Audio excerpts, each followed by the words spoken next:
Hoy estuve muy pendiente de la señal de TV Perú buena parte del día, ¿no? Viendo el debate en la Comisión de Constitución y por un momento pensé que me había confundido y que había puesto la BBC y que era un debate en la Cámara de los Lores, discutiendo de repente algo más con el Brexit o la salida de Theresa May.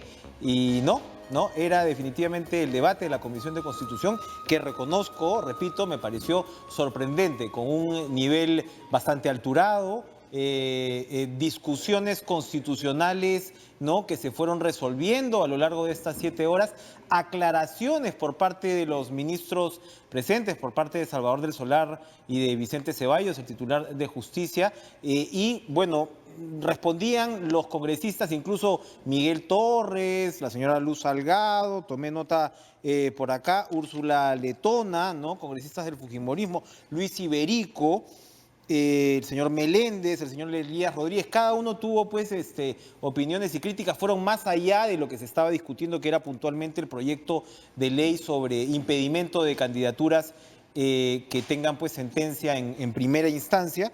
Y bueno, el tema, en medio de todo, incluso pues con la presidencia de la señora Rosa Bartra, avanzó.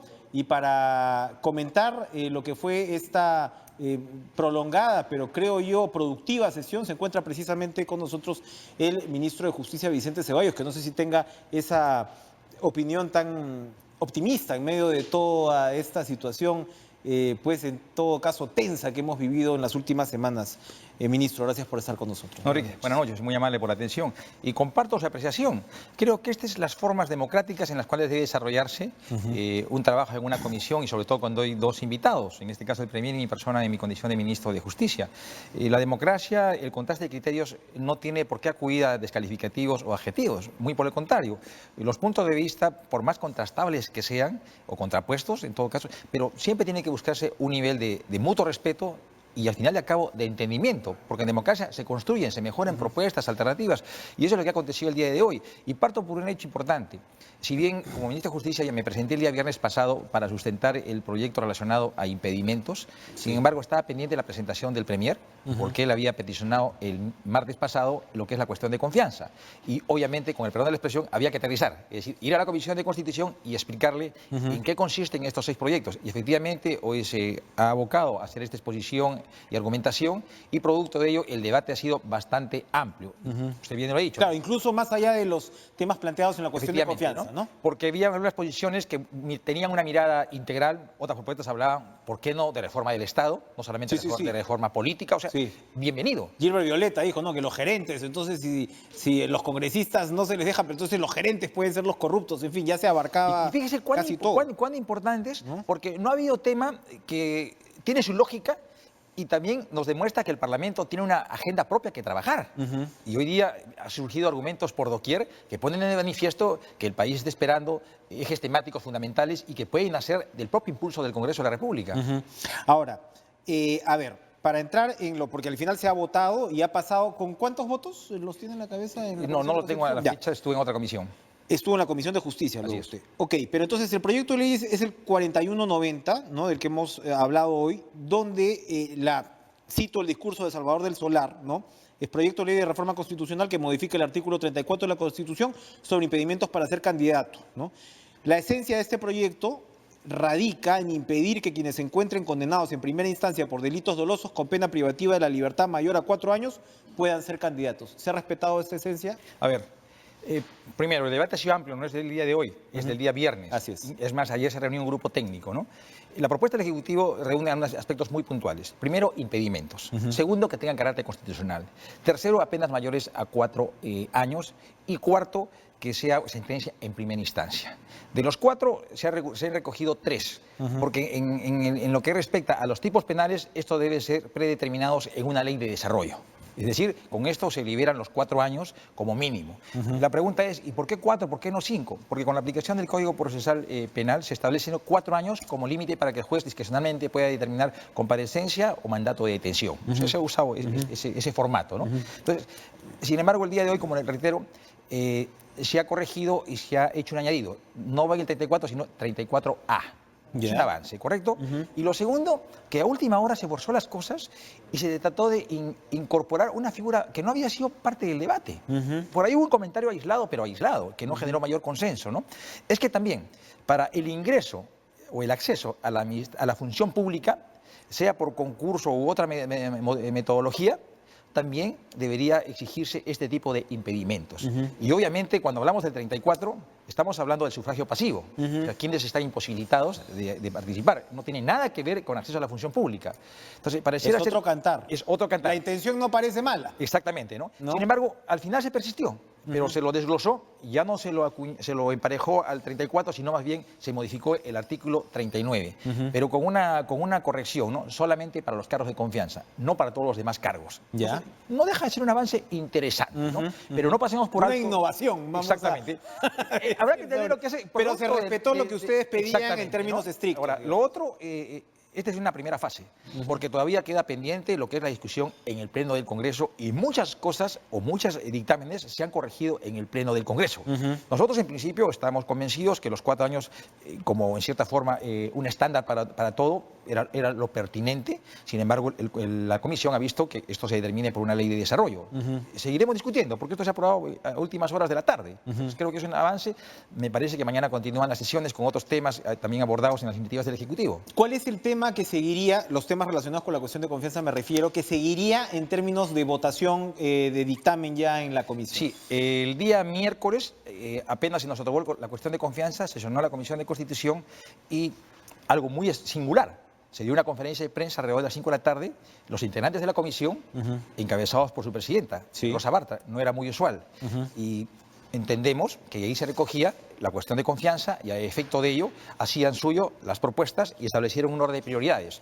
Y efectivamente, ¿no? El primer punto, impedimentos. El segundo punto corresponde a lo que es financiamiento. Es decir, mañana debe empezarse a abordar ya el tema del financiamiento público-privado, ¿no? Y el tema subsiguiente es en lo que respecta a elecciones internas, ¿no?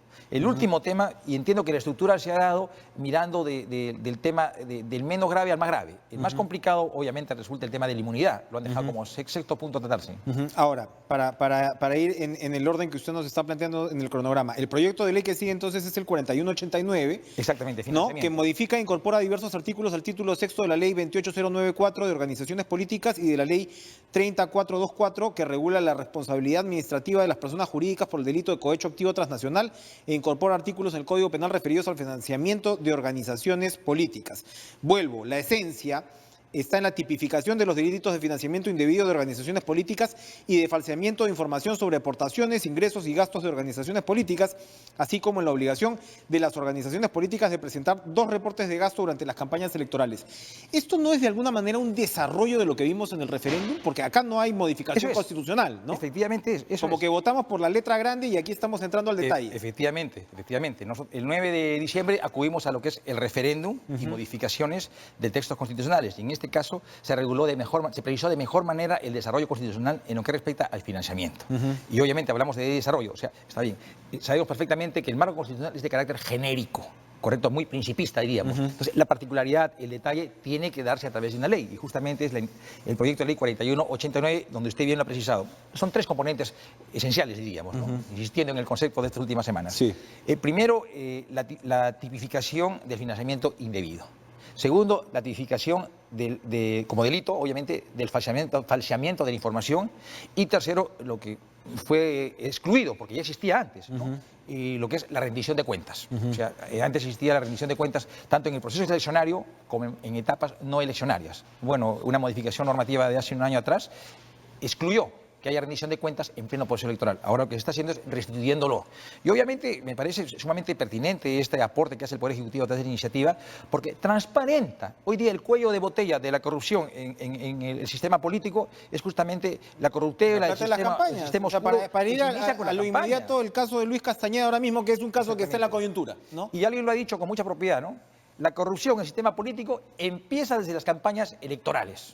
Aquí estamos corrigiéndolo, transparentando. ¿Cómo adelanta usted ese debate? ¿Ha visto resistencia a lo que hemos podido apreciar hasta ahora con respecto a este artículo en particular o este proyecto de ley? Este es un tema que, la verdad, tan peculiar y en sus contenidos, que no ha sido abordado a profundidad, pero por lo menos en la actitud que se ha percibido el día de hoy, sumamente positiva, democrática y de desprendimiento. Yo espero que el debate de mañana se dé en ese mismo contexto, ¿no? Creo que estamos para sumar esfuerzos. Ahí me agradó de sobremanera el mensaje final que dio Luis Iberico. O sea, un mensaje muy maduro, generando consensos y compromisos, y obviamente no en ese rol de protagónico de una que otra parte o de contraste, más bien en un afán constructivo y de integridad. Hablando de Iberico, usted dijo en un momento que, oiga, esto pues quienes reclaman pues que hay que pensarla, que hay que discutirla, esto ya lleva 15 años. Yo como periodista recuerdo haber hecho entrevistas a funcionarios de observaciones electorales extranjeras en los años 2006, donde ellos ya alertaban de las limitaciones legales, digamos, de nuestro sistema político y de nuestro sistema electoral. Iberico, cuando fue presidente del Congreso en el año 2015, trató también, se suponía, de impulsar reformas electorales, ¿no?, que en parte recogen lo que estamos viendo ahora. Es decir, estamos hablando de congresistas en algunos casos que saben muy bien de lo que estamos hablando, ¿no? O sea, esto ya está casi en el ADN del parlamentario de los últimos 10 años. O sea, uno y otro proyecto. Enrique, usted lo ha dicho con precisión y traigo a razón la expresión de Lourdes Alcorta. Yo estoy acá 15 años, lo dijo textualmente, ¿no? Y este tema siempre se ha discutido y en buena hora que lo haya dicho, porque el argumento era, no nos presionen, no los aceleren. Claro. Oye, estamos 15 años esperando, ¿cómo que no vas a darle celeridad a un tratamiento prioritario a estos temas? Yo integré en el 2011 un grupo de trabajo que encabezó Javier Díaz-Canseco en ese momento, ¿correcto? Un producto muy interesante cuyo asesor fue Fernando Tuesta también, el 2011-2012. Iniciado este periodo legislativo, el 2016, este nuevo Parlamento, con esa misma mayoría, designó un grupo de trabajo que lo presidió una de sus militantes de aquel entonces, Patricia Bonaire, y sacó un buen producto, valgan verdades, ¿no? Sin embargo... Gracias por el insumo. Ya, ¿se acuerda usted perfectamente, no? Y en ese momento, cuando reclama que se lo ponga al debate, lo postergan y eso motivó a su ruptura y alejamiento de Fuerza Popular. Pero lo reclamó. Es decir, ¿qué faltó en todo caso?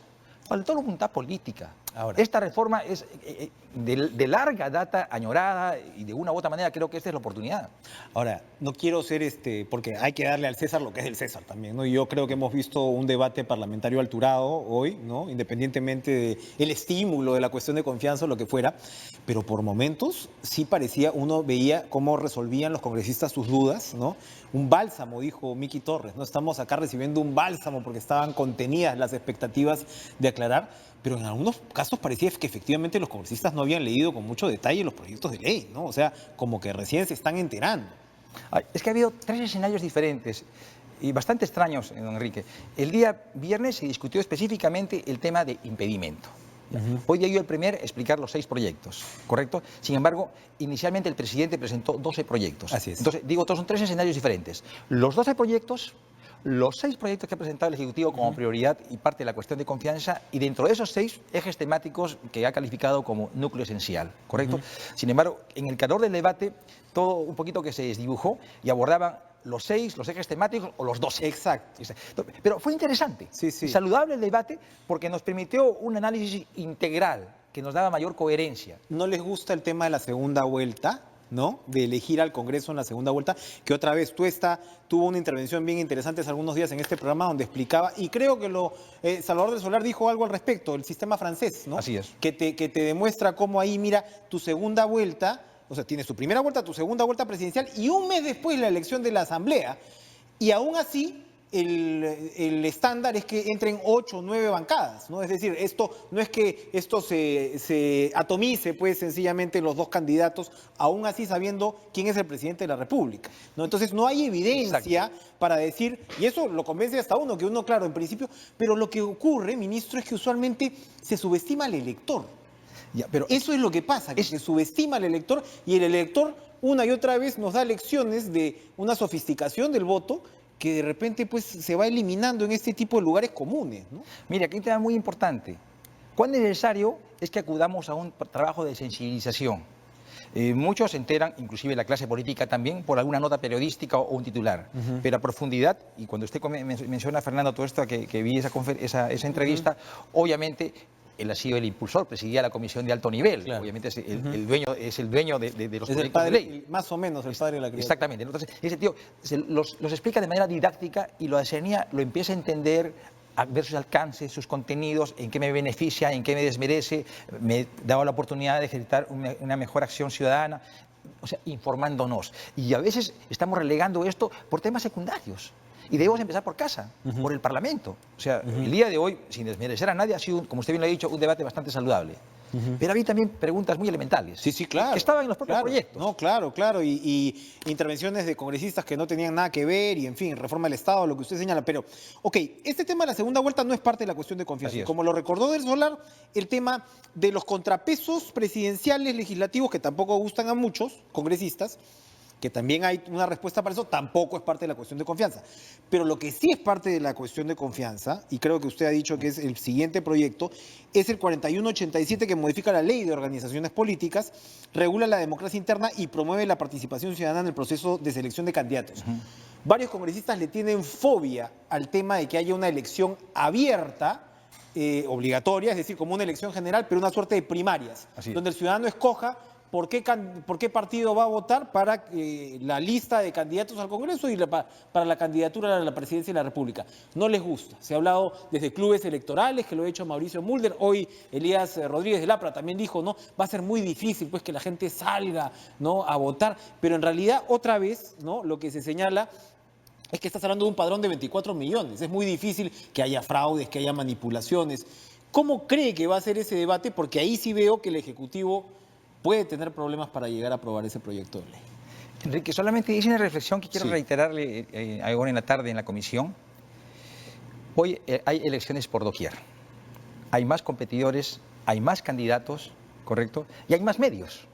O sea, antes no había la señal cerrada, solo había señal abierta y todo eso, y redes, en fin, ¿no? Son más gastos.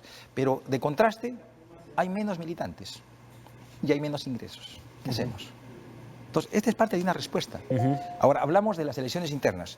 Las hemos calificado como elecciones abiertas, simultáneas, obligatorias y supervisadas. O sea, no es que unilateralmente el partido la va a hacer, no, va a estar el sistema electoral con el Jurado Nacional de Elecciones y la OMPE supervisándolas. Abiertas. No es ninguna novedad, Enrique. Ya existen las elecciones abiertas. Y la ley actual prevé 3 mecanismos. Primero, elecciones internas, o sea, todos los militantes. Segundo, elecciones abiertas o universales, militantes y no militantes. Y tercero, que era la excepción, pero se convirtió en la regla, a través de delegados en asamblea. ¿Correcto? O sea, ya existía. Entonces, en este caso, la propuesta de la ley solamente habla de elecciones abiertas o universales, donde votan militantes y no militantes. Pero el argumento es, oye, pero puede involucrarse gente ajena. Inclusive en una entrevista me decía, gente del Movadef. Elecciones simultáneas. En una sola fecha va a haber un único cronograma electoral. En una única fecha son las elecciones en todos los partidos. Y tú vas a políticos. votar a tu local de votación, no al local del partido. Exactamente. Vamos a ir a una pausa para rematar este tema y regresamos con más en Cara a Cara. No se vayan.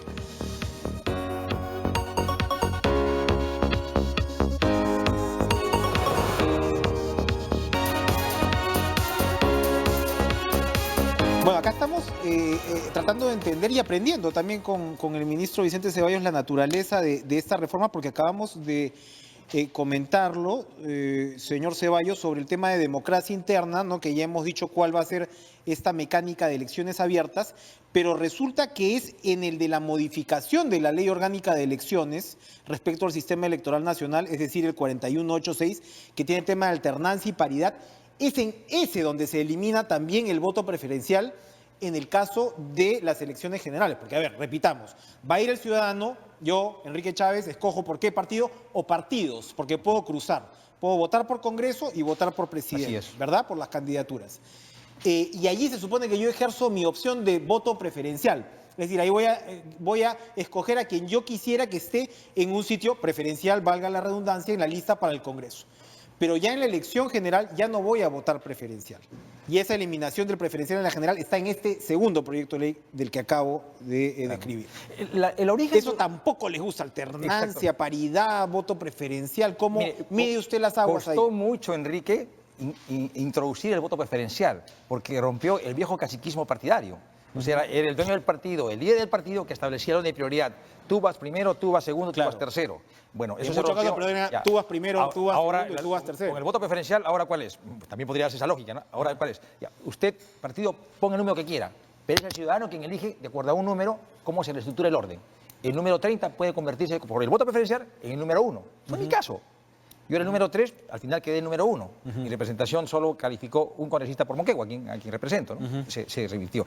Pero en este caso no hay razón de ser ya de la vigencia del voto preferencial cuando la norma adicional está incorporando lo que es las elecciones internas. No hay. O sea, se transparenta, es el sufragio, el voto soberano de los ciudadanos y especialmente militantes quienes van a estructurar un orden. O sea, la virtud del voto preferencial en todo caso se traslada a esa elección Exactamente, primaria. a las Es lo elecciones que tienen internas. que entender también, porque muchos congresistas Sí. se declaran hijos del voto preferencial. Exactamente, ¿no? Por eso le decía yo, quizás falta un mayor espacio de mayor didáctica explicativa, ¿no? O sea, hacer entender, y más aún en los fueros parlamentarios donde se van a tomar decisiones, ¿no? Sin desmerecer, porque hay parlamentarios que de vieja data que tienen un perfecto conocimiento de estas materias, ¿no? Entonces, lo que se quiere es eso, ¿no? Se elimine el voto preferencial y también valgan verdades, el voto preferencial, más allá de la ubicación, tuvo un impacto negativo desde el aspecto financiero, porque iba el partido a confrontar con las demás propuestas políticas, pero también cada uno de los candidatos hacían una particular campaña. Era una mini campaña. Exactamente, entonces se daban campañas en el fuero interno y en el fuero externo. Y esto también... Ahora ya no se va a dar eso. Exactamente. En realidad ya la campaña ya no se va a dar porque tú vas a tener un solo voto. Exactamente. por ese lado. Y lo otro, esto también, reitero, permite transparentar el mejor uso e ingreso de recursos financieros para las campañas. No solamente abocados al partido político, sino también a cada una de las candidaturas. Ahora, pero este proyecto de ley tiene otro lado que hay quienes señalan, pues que el tema de la alternancia y paridad de repente es forzar un poco la máquina. ¿Cómo vas a combinar el tema de la votación abierta, democrática, con el tema de la alternancia y paridad? Es decir, quienes pueden haber obtenido un mejor resultado que otras mujeres, por ejemplo, ¿no? En esta elección general puede terminar relegado porque estás imponiendo la figura esta de la alternancia y paridad. ¿Cómo se resuelve esa situación? Es una política de este gobierno, la alternancia y la paridad. Fíjese que en la primera propuesta que alcanzó el Ejecutivo al Parlamento respecto a la bicameralidad, le llamamos así: bicameralidad, paridad y alternancia. También en el proyecto de ley para la ley orgánica de la Junta Nacional de Justicia, que estuvo sujeta a muchas observaciones, también planteamos paridad y alternancia, que finalmente no fue aceptado. Y ahora estamos insistiendo, porque obedece a analizar y asumir una realidad. De acuerdo a la densidad electoral, el 51% son mujeres. Y hay que darle una oportunidad, y una oportunidad que signifique equidad, igualdad de oportunidades, igualdad de participaciones. Teníamos en el periodo anterior una sola gobernadora regional. Ahora no hay en Arequipa. Ahora no hay ninguna. Si no mal recuerdo, son 36 congresistas de 130 congresistas. O sea, y jugando con la densidad electoral, o sea, no guarda esa proporción. ¿Qué está pasando? A pesar de que existen las llamadas ley de cuotas, ¿no? Porcentaje determinado para mujeres, para jóvenes. Pero ese porcentaje, que si bien en su momento fue un gran avance, pero no logró los objetivos que se querían, porque las mujeres eran ubicadas en los espacios finales, podríamos decir, de complemento. Sin embargo, observé a Salvador del Solar un poco, digamos, ya no a flexibilizar algunos de los términos en estos casos, no. No, en principio no. O sea, no. Es que es Ya. como le vuelvo a recalcar, Bien. es una premisa de gobierno. Ahora, tú advertía que un problema de esta, digamos, esta reforma, este núcleo, ¿no?, que se ha presentado para la cuestión de confianza, es que toca un poco el tema de la política regional. Pero hay de todas maneras el 4188 que modifica la Ley de Organizaciones Políticas de Elecciones Regionales y la Ley Orgánica de Elecciones. Pero todavía nos estamos quedando cortos, porque claro, la política regional es otra galleta bastante complicada, ¿no? A ver, en el Por paquete... el tema de proliferación Exacto. de movimientos. Y Ahora, todo en el paquete inicial de 12 proyectos de ley... Ahí sí está. Sí, ahí hay 3 proyectos. Y mire, uno está relacionado a lo que significa la ampliación del periodo. El periodo del gobierno regional y municipal es de 4 años. Aquí se habla de 5 años, la eliminación de la llamada segunda vuelta electoral. Y lo más importante, también otro proyecto de ley, es fortalecer los mecanismos de fiscalización tanto de regidores como de consejeros regionales. Y lo tercero era transparentar el ejercicio de la función a esos Eso niveles. debería discutirse de todas maneras durante este Tenemos, gobierno, ¿verdad? sí, en esta legislatura, pero tenemos algo de holgura en el tiempo porque las elecciones municipales y regionales son el 2022. Todavía hay O sea, tiempo. nos ayuda. Ya. No olvide usted, solamente un añadido, Enrique, acá, una circunstancia excepcional de la ley. La ley que pusimos como este Parlamento. Un año antes de las elecciones no se puede acudir a modificaciones normativas en materia electoral. Si las elecciones están programadas usando las últimas elecciones para el 9 de abril del 2021, significa el 9 de abril del 2020 deben estar cerradas las modificaciones constitucionales y legales respecto a materia electoral.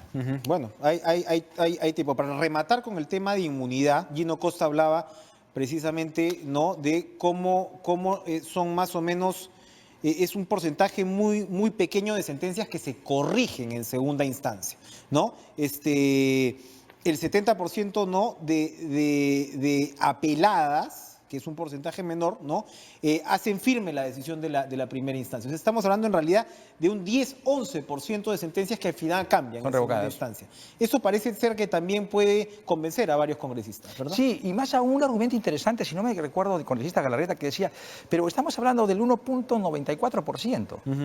Y quizás tenga razón, pero es el 1.94% que tiene poder político, que tiene poder de dominio, que toma decisiones, que define proyectos, que define presupuestos, que define gastos, que define personal. Es el que toma decisiones. ¿Por qué no regular? Y estamos hablando de reforma política electoral. O sea, el ojo de la tormenta está focalizado. Exacto. Perfectamente, entendemos. Pero hay tiempo para eso. O sea, hay que acudir a una reforma integral. Estamos de acuerdo. Habrá su tiempo, pero la urgencia tiene que ser atendida como tal. Así es. Nos queda un minuto, pero yo no quiero dejarlo sin que nos explique pues su tema de las inversiones estratégicas del Estado. Le han dicho velasquista, le han dicho que es el nuevo jale de Nuevo Perú. ¿Qué nos puede decir al respecto? Don Enrique. ¿Cuál era la intención de esa...? Bueno, usted puede creer en las inversiones estratégicas del Estado, con todo derecho, además. Don Enrique, vamos, como cualquier medio, con la mejor predisposición de dialogar cuanto tema se nos proponga, ¿no? Y fui puntual con mi primera línea cuando subí las interrogantes, y se lo ratifico ahora, ¿no? El modelo económico actual, regulado en la Constitución del Estado, nos ha permitido una economía consolidada, y así lo entiendo. Así lo entiendo, así lo asumo. Lo segundo es que mi sector es justicia. Y si alguien tiene que dar un lineamiento o algún concepto de definiciones en política económica, es el ministro de Economía y en todo caso el presidente de la República. Yo lamento que mis expresiones se hayan descontextualizado. Obviamente la economía de Perú tiene cierto grado de estabilidad y en ese concepto estamos entendiendo que es parte del modelo que está regulado en la Constitución del Estado. Pero bueno, uno tiene al final derecho a sus opiniones. Sí, permítame si me permite, terminar, para cerrar. Nuestro gobierno y los ministros de este gobierno tenemos perfectamente definidos nuestros valores y principios democráticos. Y así como contrastamos con crudeza la corrupción, también todo acto relacionado a la violencia terrorista. Y lo digo a propósito, don Enrique, porque un funcionario nuestro ha sido acusado con fuertes cargos respecto a hechos que datan del año 1991, cuando era un noble estudiante de Derecho en la Universidad de San Marcos. Hablamos del año 91, San Marcos tomado por las Fuerzas Armadas. Todo estudiante estaba sujeto a sospecha de terrorismo. Jamás tuvo sentencia, jamás hubo un proceso. Ha sido director del Centro de Estudios Constitucionales y asesor jurisdiccional del Tribunal Constitucional. Ha sido director de la Academia de la Magistratura. Ha sido director de la Escuela Electoral del Jurado Nacional de Elecciones. Y solamente para cerrar, actualmente es el director general de Derechos Humanos y antes era director de Justicia del Ministerio de Justicia. Me parece, respetamos la libertad, el derecho de opinar y de expresión, pero creo que debemos medirnos de todo tipo de excesos. Y en este caso concreto ha habido un exceso. ¿El nombre del funcionario, perdón? Pedro Grandes Castro. Lo conocemos. Gracias, ministro, por acompañarnos esta noche. Muy interesante conversación. Se nos ha terminado el tiempo. Sigan ustedes con Lucho Trizano, la información deportiva, y nos reencontramos mañana en Caracas.